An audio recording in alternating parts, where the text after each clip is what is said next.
మన ప్రభువు రక్షకుడైనటువంటి యేసుక్రీస్తు నామానికి అనంత మహిమ ఘనత ప్రభావం కలుగునుగాక.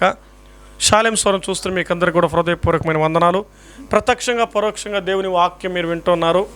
అందులో బట్టి మేము ఎంతగానో సంతోషిస్తూ ఉన్నాం. అనుకోని రోజుల్లోనే అతి త్వరగా జనవరి ఎట్లా పోతుందంటే కాలం అతి వేగంగా వెళ్ళిపోతుంది. ఈరోజు డేట్ 19కి వచ్చేసినాం. అప్పుడే జనవరి అయిపోయేటంత స్పీడ్గా కాలం త్వరితంగా ఉన్నది.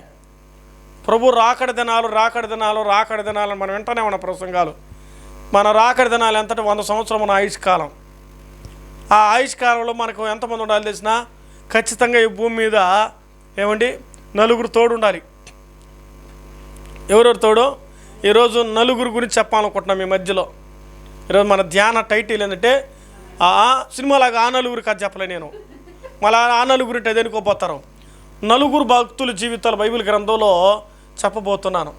దానికి ముందుగా దేవుని వాక్యాన్ని చదువుకుందాం రండి. దానియేలు గ్రంథం మొదటి అధ్యాయం 6వ వచనం చదువుకుందాం. యూదుల నుండి దానియేలు, హనన్య, మిషాయేలు, అజరయ అనువారు వీరులు ఉండిరి. ఇక్కడ రాబడిన మాటను దేవుడు దీవించినట్లుగా చిన్న ప్రార్థన చేద్దాం. ప్రేమగల మా తండ్రి, పరిశుద్ధుడైన దేవా, మా రక్షకుడా, మీకు స్తోత్రాలు. వాక్యం చదువుకున్నాం. ప్రజలందరితో మీరు మాట్లాడి సహాయం చేయండి. విలువైనటువంటి నీ వాక్యం, శ్రేష్టమైన నీ మాటల ద్వారా మా జీవితాలకు ఈరోజు ఏది అవసరమో నేర్పించి బయలుపరిచి బలపరచమని వాక్యమైనటువంటి యేసుక్రీస్తు నామమును బట్టి ప్రార్థించడికి వేడుకొనుచున్నాము తండ్రి, ఆమేన్. దేవుని వాక్యం ఇక్కడ చూస్తే నలుగురు పేర్ల గురించి మనం చూస్తున్నాం. వాళ్ళ పేర్లు ఎవరు? దానియేలు, హనన్య, మిషాయేలు, అజర్యా అని చదువుతున్నాం. షడ్రకు, మేషక్కు, అబేద్నెగో, దానియేలు, వీళ్ళ జీవితాలు చూస్తున్నాం. అంటే వీరు ఎలాగొచ్చారంటే చెరపట్టబడి వచ్చారు, చెరపట్టుకొని వచ్చారు. దేవుని పిల్లలు వీళ్ళు ఏమయ్యారంటే వారు చెరపట్టబడి వచ్చినట్టుగా చూస్తున్నాం. నలుగురు ఎలాగునంటే ఎక్కడ పోయిన స్తంభాలాగా ఉన్నారు. బబులోనులో ఉన్న అన్యుల దేశాలలో ఉన్న వాళ్ళు ఒక పిల్లర్స్గా ఉంటారు. ఈరోజు మన జీవితం ముగిస్తే మనం చనిపోతే కూడా ఎంతమంది ఉండాలి? మనం మోసే బాడీ నలుగురు ఉండాలి, ఖచ్చితంగా నలుగురు ఉండాలి. ఎందుకో తెలుసు, నలుగురు 4 పక్కల మోయడానికి నలుగురు. ఇప్పుడైతే టెక్నాలజీ వచ్చిన తర్వాత మిషన్లు అయిపోయినాయిలే. ఒకప్పుడు పాడే మోసేవారు నలుగురు ఉండేవాళ్ళు. నిజమే, మోతకర్రలతో మన జీవితం మోయబడిన జీవితం. మనం మూయబడితే మనం మోయబడతాం. అర్థమైందా? మనం మూయబడితే మనం మోయబడతాం. ఈరోజు కూడా ఒక కార్యక్రమానికి భూస్థాపనకి వెళ్ళి రావడం జరిగింది. అండి, మన జీవితం తొలి దినాలు అంటే మన బాల్యం గడిచిపోయింది, మన యవ్వనంలోకి వచ్చాం, నడిప్రాయంలోకి వచ్చాం, ముసలి వయసులోకి దాటిపోతున్నాం మన జీవితాలు. అప్పుడు కాలానికి ఇప్పుడు కాలానికి చాలా చాలా తేడా. ఈరోజు దానియేలు గ్రంథంలో నలుగురు క్యారెక్టర్ గురించి చెప్పాలనుకున్నా నేను. అందుకే నలుగురు చాలా ప్రాముఖ్యం. ఒక ఇంటికి 4 పునాదులు అవసరం లేదని, పిల్లర్స్ 4 పక్కల ఉంటేనే అది నిలబడుతుంది. ఒక్కటి సరిగ్గా లేకపోతే కూడా. అందుకే విశ్వాసకి 4 పునాదులు ఉండాలి, 4 పిల్లర్స్ ఉండాలి, 4 వ్యక్తులు ఉండాలి. ఈరోజు నాకు నలుగురు అవసరం లేదు, నేను ఒక్కడే చాలనుకుంటున్నావు. ఒంటరిగా పుట్టి ఒంటరిగా వెళ్ళిపోతే అది జీవితం కాదు.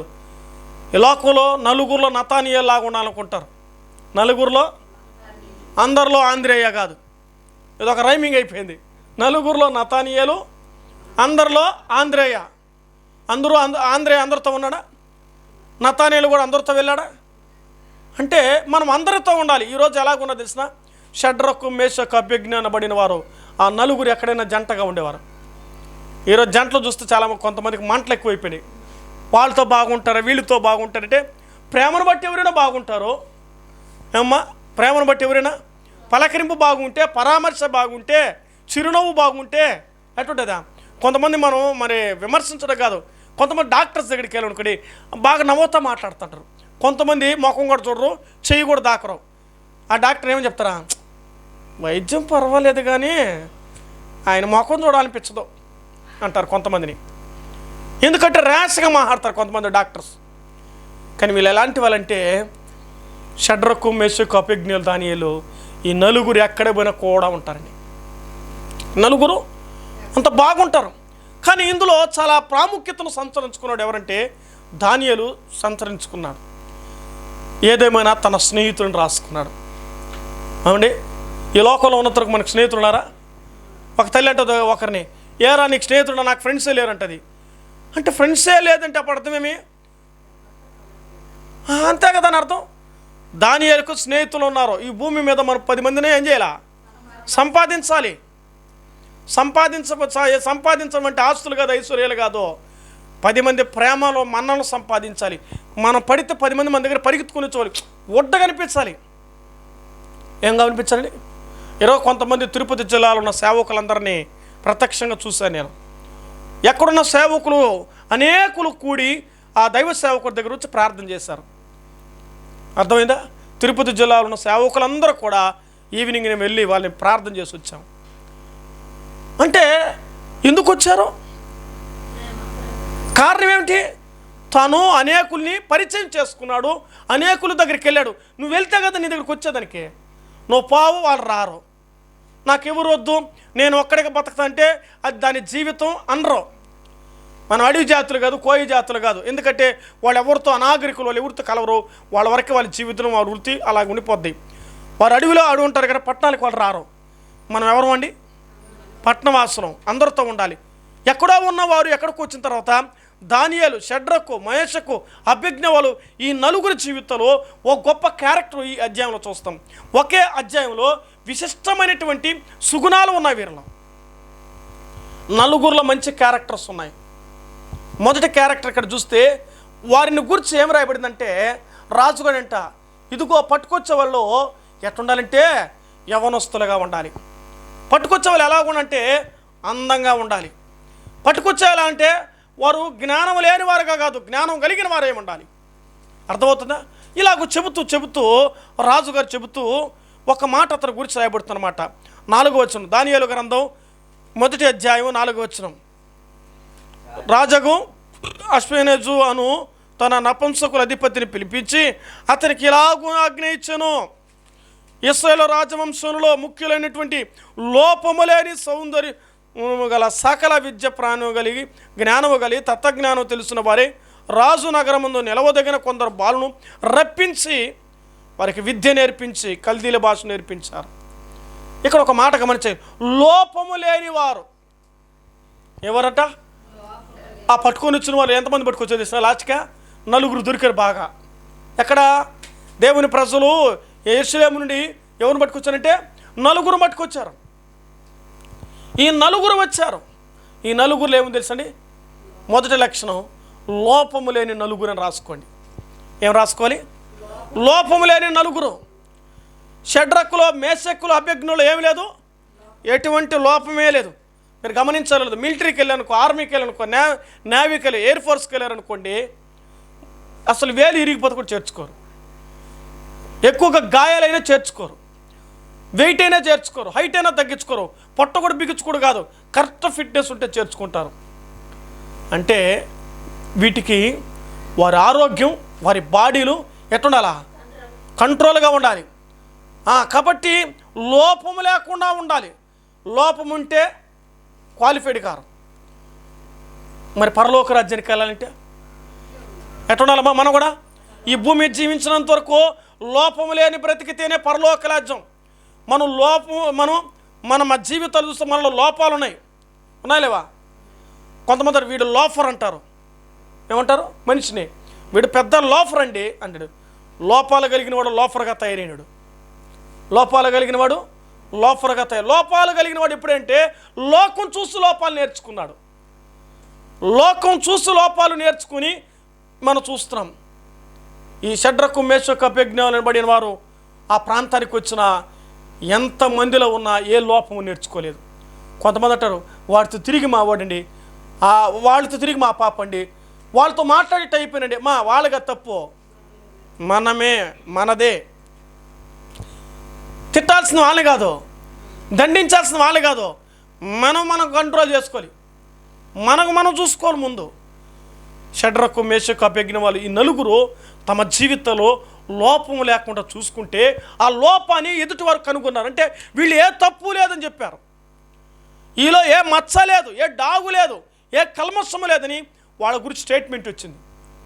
పట్టుకొస్తే ఆ నలుగురు తేలారు. అంతమందిలో ఈ నలుగురు పేరే నానుడయింది. ఈ నలుగురు పేరే ఊత పదం అయిపోయింది. షడ్రకు, మేషకు, అభిజ్ఞవలమ్మ లోపం లేకుండా ఉంటేనే ఈ లోక రాజ్యాలను మనకు లోబడతాయి. లోపం కలిగిన జీవితం ఉంటే మనకేవి లోబడవు. దేవుని పిల్లలుగా ఈ జీవితం ఉన్నంత వరకు లోపము లేని సేవ చేయాలి. ఏ సేవ చేయాలి? బైబిల్లో రాయబడి దినవృత్తాంతములు 2వ గ్రంథం 35:16 లోపము లేని నలుగురు. చదువు నాయన. దినవృత్తాంతములు 2వ గ్రంథం 35వ అధ్యాయం 16వ వచనం ఏం రాయబడుతుందో మనం ఒక మాట చూద్దాం. అక్కడ రాయబడిన మాట 35:16. ఈ ప్రకారము యోషియా ఇచ్చిన ఆజ్ఞను బట్టి వారు పస్కా పండుగను ప్రజలు ఆచరించి యెహోవా బలిపీఠం మీద దహన బలిని అర్పించుచు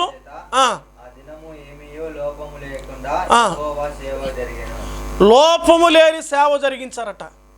ఏ సేవ? మా ఈ లోకంలో ఉండేదానికి నీ ఇంటి సేవ కాదు, ఏమంటే ఉద్యోగ సేవలే కాదు, అప్పుడప్పుడు దేవుని సేవ కూడా చేయాలి. ఏ సేవ చేయాలి? దేవుని సేవ కూడా చేయాలి. మనం ఎంతో పని మన సేవకే సరిపోయింది టైం అంతా, బతికంతా. నీ కొరకు సేవ చేయడానికి ఈ లోకానికి వచ్చి తను దాసుడయ్యాడు, తను రిక్తుడయ్యాడు, ప్రాణం పెట్టాడు, చనిపోయి తిరిగి లేచాడు. ఎందుకో తెలుసా? ఆయన సేవ చేయడానికి ఇంకా మనం బతుకున్నాం. కానీ మనం ఎవరు సేవ చేసుకుంటున్నాం? ఏమీ లేదు మనక. ఎంత ఇచ్చారు సమయం మనక? 24 గంటల్లో ఎన్ని గంటలు ఇమ్మన్నాడు ఆయన? 1 గంట అడిగింది మనం, 2.5 గంట దశమ భాగం సమయాన్ని దొంగిలి ఇచ్చేస్తున్నాం దేవుని దగ్గర. మనం ముందు బలపడాలి. మనం మన జీవితాల వాక్యానికి లోబడితే ఈ లోకం అసలు మీరు బాగా గమనించాలి. జ్వరం వచ్చాడు ఏమని సగించలే చెప్తాలా నీకా? తిన్న అంటావేంది నువ్వా? నాకు వద్దువా రే నాయనా, రే జ్వరం వస్తుంది, రే బలంతో, రే పడిపోతావు, రే నీకే చెప్తుండేది, నా వల్ల కాదుమా. వాస్తవానికి అప్పుడు ఎటనిపిస్తుంది? తినకూడదు అనిపిస్తుంది. కానీ తల్లిదండ్రులు ఏం చేస్తున్నారు? బలవంతంగా నూరు పోసి అట్టొక్కట నోట్లు దూరుస్తున్నాం బలవంతంగానే. అర్థమైందా? ఇక్కడ ఏం అర్థమైంది మనకు? ఇందులో మనకేమో అక్కడ వాళ్ళు ఏం చేస్తారంటే ఎట్లాగైనా సరే ఆలోచించేయండి. దేవుని సేవ నీ ద్వారా నా ద్వారా జరిగించండి. ఎట్లయినా సరే పోవాలనుకుంటే చేయాలనుకుంటే సేవ ఎట్లనే చేయగలం. ఏమనుకుంటే మనం ఏం చేయలేం. సేవ ఏం చేసాం లెక్కేసుకుంటే 50 సంవత్సరాల ఆయుష్ కాలంలో 40 సంవత్సరం మురళి ఆయుష్ కాలంలో నేను 20 సంవత్సరాలు తీసి అడిసిరేసి ఎన్నేళ్ళ 20 ఏళ్ళు తీసేసేస్తాను. నేను 20 ఏళ్ళు లెక్కేసుకుంటాను. నేను 40 సంవత్సరాల వయసులో 40 సంవత్సరం 20 సంవత్సరంలో నేను ఎంతవరకు నా పాదాలు, నా నోరు, నా దేహం ప్రభు కొరకు పనిచేసిందో నాకే అర్థమైపోతుంది. యేసు ప్రభు రక్తం కార్చే ప్రాణం పెట్టి ఓసిగా ఇచ్చాడు మనకు రక్షణ. తన బిడ్డగా చేసుకున్నాడు. అయోగ్యులు మనం, లోపం కలిగిన వారం, మచ్చ కలిగిన వారం, డాగు కలిగిన నిన్నో ఏం చేశాడు? లోపం లేని వారిగా చేశాడు. కానీ దేవుని సేవలో మనకేమున్నాయి? లోపం. మన జీవితాల్లో ఏం లోపం ఉందంటే బైబిల్ గ్రంథం చూడండి. తెస్సలోనిక మొదటి పత్రిక 3వ అధ్యాయము 9వ వచనం. మొదటి తెస్సలోనిక పత్రిక 3వ అధ్యాయం 9వ వచనంలో ఏం రాబడి చదువు గట్టిగా చదవాలి. మేము ముఖం చూసి మీ విశ్వాసములో ఉన్న లోపమును అది తీర్చినట్లు అనుగ్రహించము అని రాత్రింబగలు అత్యధికముగా దేవుడు వేడుకొనుచున్నట్టుగా చాలు. అక్కడ ఏం రాయబడుతుందంటే విశ్వాసం లోపంతో ఉన్నామని అర్థమైపోయింది. అక్కడ మనకేముండాలి? విశ్వాసులు ఏముండకూడదు, లోపం ఉండదు. ఎంబీబీఎస్ డాక్టర్ అనుకోండి, డాక్టర్ పేరు పెట్టుకొని అయ్యా మందు చూడంటే నాకు రాదంటే నవరా? డాక్టర్ అయిన తర్వాత ఇంజక్షన్ వేస్తాడు, నా వల్ల అది వేసేదానికి అంటాడా డాక్టరా? అండు సలాయిని పెడతాంటే నేను పెట్టలేను, నాకు తెలియదు అంటాడా డాక్టరా? డాక్టరు చదివాడు, 6-7 ఏళ్ళు 10 ఏళ్ళు కష్టపడ్డాడు, తను ప్రాక్టీస్ అయ్యాడు, చేస్తున్నాడు. ఇప్పుడు విశ్వాసులు మనం ఇన్నేళ్ళు నమ్ముకొని మన విశ్వాసం లేదని చెప్పుకుంటే సిగ్గుచేటు కదా. డాక్టర్ సర్టిఫికేట్ పెట్టుకుని డాక్టర్ నేను వేయలేనంటే, నాకు తెలియదంటే ఏమంటారు వాడిని? మరి ఎంతమంది ఎన్ని రకాలు అనాలా? నిన్ను అడిగేవాళ్ళు ఎవరు? నిన్ను ప్రశ్నించే వాళ్ళు ఎవరు? నీతో మాట్లాడేవారు? ఎవరికి లోబడతాను? ఎవరు చెప్తే వింటావు? ఎవరు చెప్పినా వినవు. దేవుడే మాట్లాడాలి నీతో. అందుకే దేవుని సేవకుల ద్వారా మాట్లాడతాడు. నీ విశ్వాసములో లోపం లేకుండా ఉండాలి, నీ సేవలో లోపం లేకుండా ఉండాలి. దేవుని సేవ నీ ద్వారా జరిగించబడినప్పుడు, చెప్పగలిగినప్పుడు సేవ జరిగేదాన్ని కూడా కొంతమంది ఏం చేస్తున్నారా? ఆటంకపరుస్తున్నారమ్మా. నీ ఇంటి పని నువ్వేమైనా చేసుకో, దేవుని పని మాత్రం ఆటంకపరచకూడదు. దేవుని వాక్యం ఉంటుంది, దేవుని సేవని ఎవరో కూడా సరే ఆటంకం చేయకూడదు. దేవుని సేవ జరుగుతూ ఉండాలి. ప్రభు వచ్చి సేవ చేయడానికి లోకంలో ఆత్మల రక్షణ కొరైన సేవ చేయాలి మనం. 1 కొరింథీ పత్రిక 1:7 చదవండి. మరొక మాట, కొరింథీ 1 పత్రిక 1వ అధ్యాయము 7వ వచనం. ఈ నలుగురు లోపము లేని వారుగా ఉన్నారు. నెంబర్ 2 అక్కడ రాయబడిన మాట 1 కొరింథీ 1:7 చూడండి ఆయన. కృపావరాలలో లోపము లేక, ఒకటి సేవలో లోపం ఉండకూడదు, రెండవది విశ్వాసములో లోపం ఉండకూడదు, మూడవది వరాలలో లోపం ఉండకూడదు. వరాలంటే ఏమ్మా బాబు ఏంద్రా వరాలంటే? వరాలంటే దేవుడి దగ్గర గిఫ్ట్లు కాదు. ఏమండి వరాలంటే అర్థమైందండి? ఆత్మ సంబంధమైనటువంటి వరాలు, ప్రకృతి సంబంధమైన వరాలు కాదు ఇవి. ఆత్మ సంబంధమైన వరాలు. వరాలలో లోపం లేకుండా 10 ఏళ్ళు యేసుప్రభువు నమ్ముకునే ఒక పాట కూడా రాదంటే ఎట్టుంటుందా? ఓ పిల్లోని యవనొస్తుంది అడిగాను, ఇటీవల అడిగాను ఒక యవనొస్తుంది, బాబు పేరు ఊరు చెప్పను, నీ పేరు పెట్టింది కూడా నేనే. ఎవరినా? ఆ యవనొస్తుడు 10వ తరగతి. నీ పేరు పెట్టింది కూడా నేనే, ఒక చోట ఒక ఊర్లో. ఆ రోజు పెట్టమంటే తల్లిదండ్రులు పెట్టాను. ఒక పాట పాడతాడు, నాకు రాదు పాట అన్నాడు. ఎన్నేళ్ళు రా అన్నాను. పుట్టినప్పటి నుంచి నువ్వు క్రైస్తుడిగా పుట్టి ఒక పాట కూడా పాడు, ఒక చరణం పాడతాడే, నాకు రాదన్నాడు. యథార్థం ఒప్పుకున్నాడు. వాడిని ఏం చేయాలి? వాడు యథార్థకి మెచ్చుకొని రేపు నుంచో నేర్చుకోరా, మీ నాయన పరువు పోతుంది, మీ అమ్మ పరువు పోతుంది, మీ సంఘం పరువు పోతుంది చెప్పాను నేను. తల్లిదండ్రులేమో ఏడకపోతున్నారా? సేవ చేస్తున్నారు, మందిరానికి వెళ్తున్నారు, వాక్యం వింటున్నారు, కానీ వాళ్ళ బిడ్డలకి ఏం రాలేదు. ఏం చేయాలి? ఎట్టటి వాళ్ళని ప్రార్థన కూడా రాని వాళ్ళు ఉన్నారు, ఇంకా ప్రార్థన కూడా చేయరు. ఎట్టటైతే ఇంట్లో రచ్చేముందుడా, ఆహా నోరు గొంతు ఎట్టొస్తుందా, చెప్పమని విషయాలు కూడా చెప్పగలం. అంటే ప్రార్థన చేయలేకనా?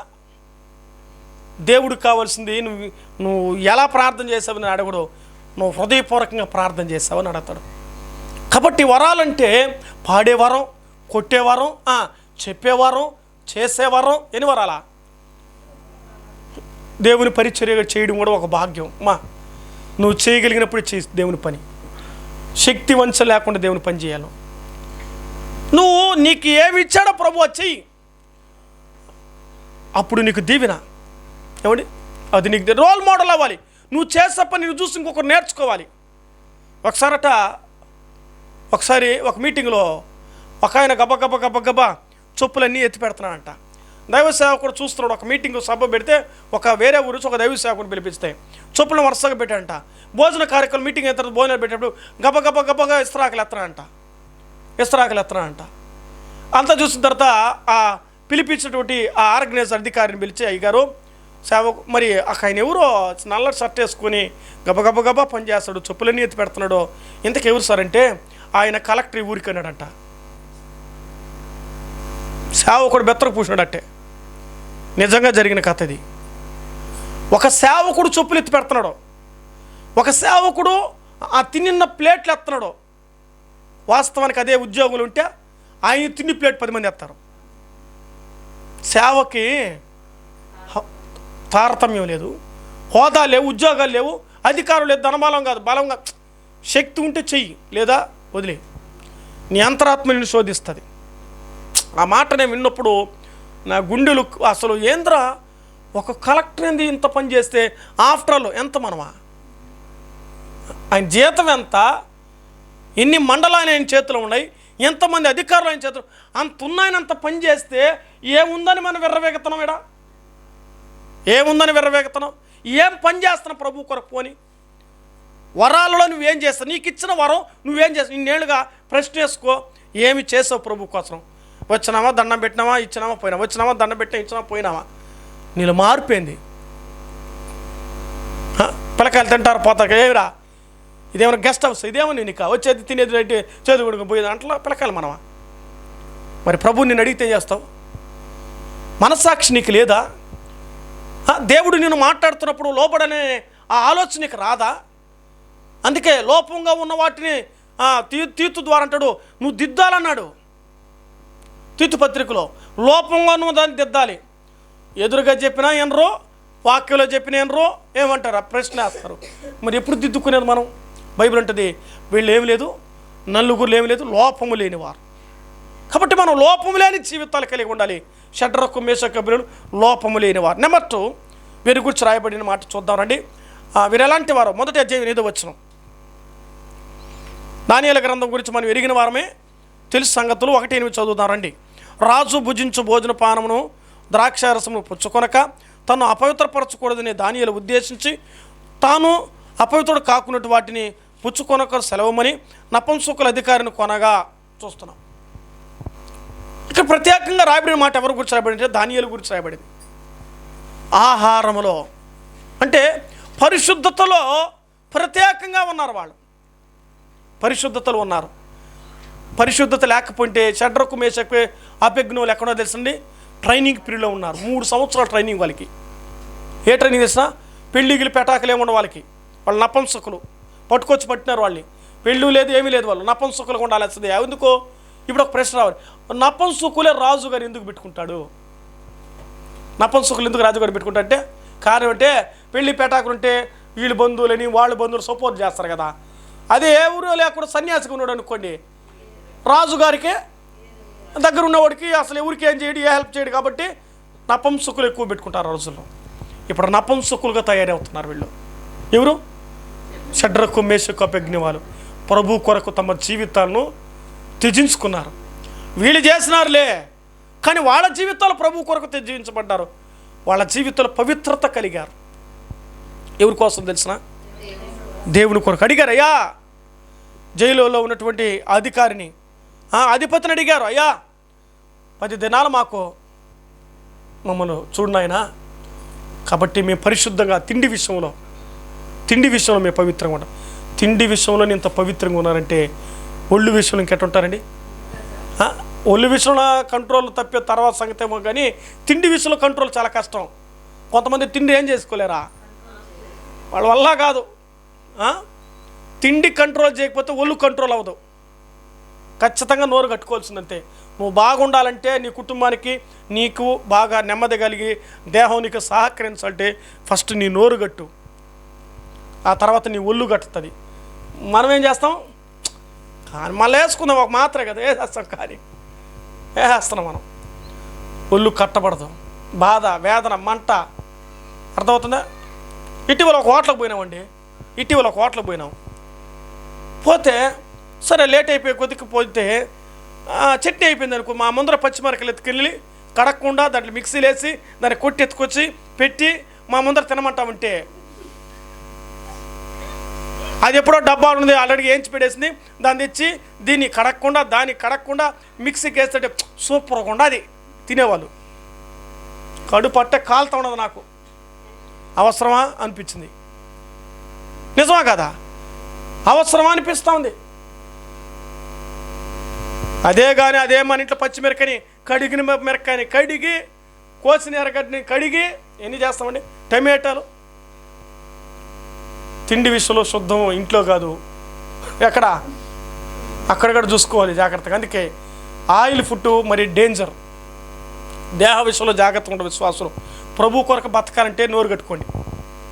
ఇంటి కొరకు బ్రతకాలంటే నోరు కట్టుకోండి. నీ బిడ్డల కొరకు కట్టబడంటే నోరు కట్టుకో. నీ కొరకు కట్టబడంటే నువ్వు నోరు కట్టుకోవాలి. వాళ్ళు దేవుని కొరకు నోరు కట్టుకున్నారు. మనమా ఎవరి కోసం కట్టుకుంటున్నామా? ఆదివారం రోజు కూడా కూరాకుడు వండుకొని తినేసి బేవ్ అంటున్నారు మందిరాల్లో.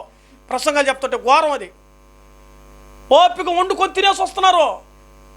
ఒక పూట ప్రాణం పోతుంది, ఆదివారం అన్నం దాన్ని కూడా తెచ్చుకొస్తా. లేదండి, చాలామంది షుగర్ పేషెంట్ ఏదో టెన్షన్ అయిపోతే మాత్రం ఒకరోజు వేసుకోం కదా. నిజం చెప్పాలి, యథార్థం ఒప్పుకోవాలి. వేసుకోం కూడా ఒక్కోసారి మర్చిపోతాం. మాత్రం ఆదివారం కావాలనే తినేసి వస్తారు, వండుకొని వస్తున్నారు. తప్పది. ఆదివారం సమయాన్ని కూడా దొంగిలిస్తారు లాస్ట్కి. ఎంత ఘోరం అండి. టైం సరిపోదు. అంటే ఈ దేహానికే వాళ్ళ కడుపేవారి దేవుడు బైబిల్ చెప్పినట్టుగా. ఎంతసేపు కడుపు చూసుకుందామంటున్నారు. కడుపు చూసుకుంటే లాస్ట్ కాలిపోతాం, గుర్తుపెట్టుకో. అగ్నిలో వధదినం ఉంది, బైబిల్ గ్రంథం రాయబడుతుంది. చాలామంది జీవితాల్లో సుఖాన్ని కోరుకుంటున్నారు. మేమైతే రక్షించబడిన దినాల్లో నేర్చుకున్నాం కాబట్టి అది అలవాటు అయిపోయింది మాకు. 4 గంటలకి 3 గంటలకు వచ్చి అన్నం తింటాం మేము. ఊరికేం చెప్పాలా. నా కొడుకు కూడా అట్టే అలవాటు చేసిన. సాధ్యమైనంత వరకు టిఫిన్ లేదు పోరా, ఈరోజు సండే 8:30 టిఫిన్ లేక కుక్కలా చిల్లి కరుస్తాం ఇళ్ళలో. కానీ సండే మాత్రం టిఫిన్ నోరు తెరం. ఒక్క రోజు దేవుని కొరకు తెగించు. ఆయన రెట్టు రస పాత్ర పాలు పొందుతున్నప్పుడు నీ జీవితం పరిశుద్ధంగా రావాలి.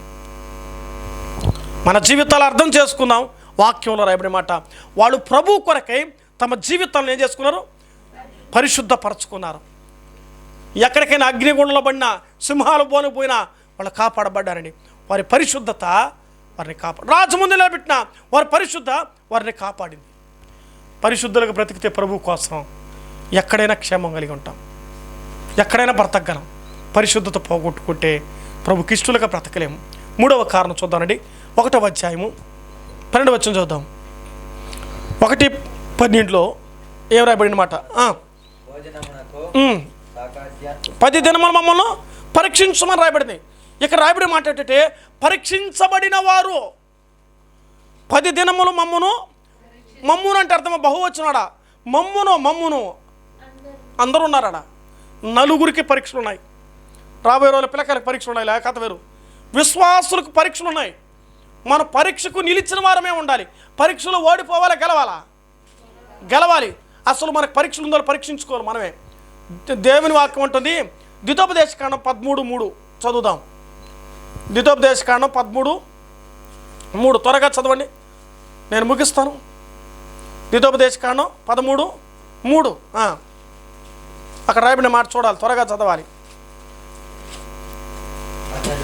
చెప్పిన సూచక క్రియలను గాని మహాత్య కార్యములు గాని సంభవించిన ఆ ప్రవక్తను మీరు మీ దేవుడిని యెహోవాను పూర్ణ హృదయముతోను నీ పూర్ణ ఆత్మతోను ప్రేమించున్నారో లేదో తెలుసుకున్నట్టుకు మీ దేవుడిని యెహోవా మిమ్మను పరీక్షించుచూ ఉన్నాడు. ఇక్కడ వాళ్ళు పెట్టిన పరీక్ష వేరు, ఇక్కడ మనకు పరీక్షలు ఉన్నాయి. ఆనాడు దేవుని ప్రజల పరీక్షలు ఉన్నాయి, ఈరోజు మనకు కూడా పరీక్షలు ఉన్నాయి. పరీక్షలో గెలవాలి మనం. ప్రేమలో ఉన్నారో లేదో, మీరు ప్రేమిస్తున్నారో లేదో, అది పరీక్ష. ప్రేమలో పరీక్షలు ఉన్నాయి. చాలామంది అంటారా, ఏం పరీక్ష? నాకు ఒకడు 6th క్లాస్ పిల్లోడండి, సార్ ఈరోజు వీడు ఏమో చెప్పారు, నాకు గుర్తు రాలేదండి. వాడు అంటాడు, ఈరోజు వీడు పరీక్ష గెలిచారు సార్ అన్నాడు. ఏం పరీక్ష? ప్రేమ పరీక్ష అన్నాడు. 6వ తరగతోడు. ఈరోజు ప్రపోజ్ డే సార్, సిగ్గులేదరా మీకు అని అడిగినా నేను. ప్రేమను గెలిచే రోజుకున్నట్ట. వాళ్ళకి ఏం తెలుసు అంటే ప్రేమ అంటే అర్థం. చిన్నపిల్లలకి అర్థమవుతుందా? ఈరోజు దేవుని ప్రేమలో ఉన్నామో లేదో పరీక్షించుకోవాలి. 2వ కొరింథీ పత్రిక 13:5 విశ్వాసములో ఉన్నారో లేదో పరీక్షించుకోవాలి. బైబిల్ అనేది ఆత్మీయులుగా దేవుని ప్రేమలో ఉన్నారో లేదో పరీక్షించుకోవాలి. 2వది విశ్వాసంలో ఉన్నారో లేదో పరీక్షించుకోవాలి. వీళ్ళు పరీక్షించబడి ఆ పరీక్షలో గెలిచారు. వాళ్ళు పరీక్షలో గెలిచారమ్మా. ఒకరోజు ఈ లోకం ఏడవబడితే పరలోక రాజ్యంలో మనం ఏమవ్వాలి? గెలవబడాలి. అందుకే ఇక్కడ పరీక్షింపబడాలి. పరీక్షలు వస్తాయి, శ్రమలు వస్తాయి, కష్టాలు వస్తాయి, వాటిని తట్టుకోవాలి. ఇదిగో ఈ లోకం మీకు శ్రమ కలిగును, మీరు ధైర్యంగా ఉన్నాడు. 4వది తెలిసిన వారు యోగ్యత గలవారు. దానియేలు గ్రంథం 1:17 వాళ్ళ గురించి వారు యోగ్యత గలవారు అని రాయబడింది బైబిల్లో. ఎవరు? 4 యోగ్యతలు ఉన్నాయి. మనం కూడా యోగ్యత కలిగిన వారమే ఉండాలి. యోగ్యత అంటే ఒక విలువ ఉండాలి, ఒక స్థానం ఉండాలి, ఒక స్థితి ఉండాలి. ఒకటి పెడితే విన్నర్ అవ్వాలి, ఓడిపోయేవారు కాదు, గెలిచేవారమే ఉండాలి. యోగ్యత కలిగిన వారే ఉండాలి. మన ప్రభు ఎలాంటి వాడు? ఆరాధనకు యోగ్యుడు కదా. యేసు ప్రభువారు ఆరాధనకు యోగ్యుడు. అయోగ్యులు నిన్ను యోగ్యులుగా చేయడానికి నీ కొరకు ఈ లోకానికి వచ్చి రక్తం కార్చాడు, ప్రాణం పెట్టి చనిపోయి తిరిగి లేచాడు. నమ్మితే పరలోక రాజ్యం, నమ్మలేదంటే అగ్నిగుండం. యేసు ప్రభు నమ్ముకోండి. నేను యోగ్యులుగా చేస్తాడు, నీ జీవితం యోగ్యం చేస్తాడు, నీ కుటుంబాన్ని, నీ బ్రతుకును యోగ్యమైన జీవితంలోకి నడిపిస్తాడు. అయోగ్యులుగా జీవిస్తున్నారా?